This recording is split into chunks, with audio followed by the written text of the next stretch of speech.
And I figured that it's easier for you to keep your head in place with the noodle, right? But now I got to give you some ideas to help you learn how to keep it there without the noodle, okay? The good news is your hip was better and your crouch was better, but you still moved your head.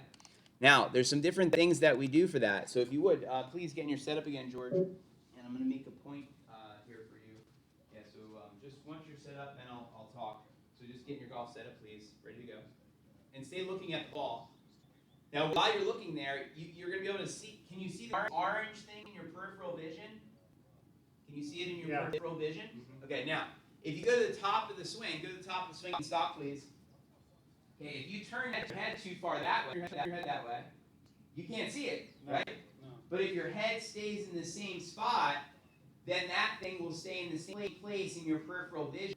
So if that's moving at all in your vision, that thing, then you know you're moving your head, right? So let me see you make a backswing where you keep that thing in your peripheral vision and stop. All right, now let's see if that helped you keep your head more still. See, one of the keys to keeping your head still, George, you can look at me. No, let's wait a second here. I'm just going to talk a little bit longer.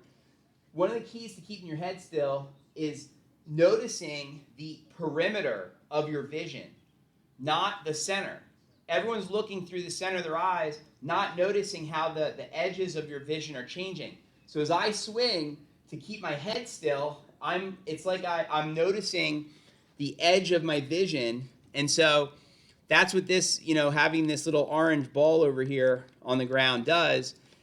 By having that there, then it's going to be, and you keeping it in the same place in your vision as you swung, we should see that your head stayed in place better. Let's see.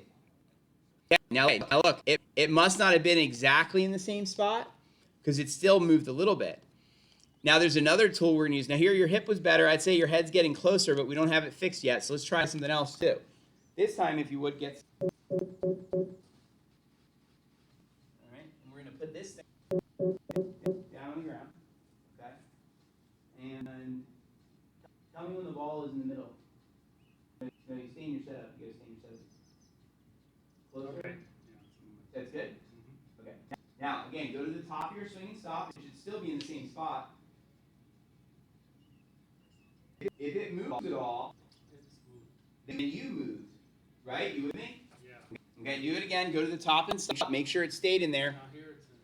All right, do that one more time. I'm going to film you this time.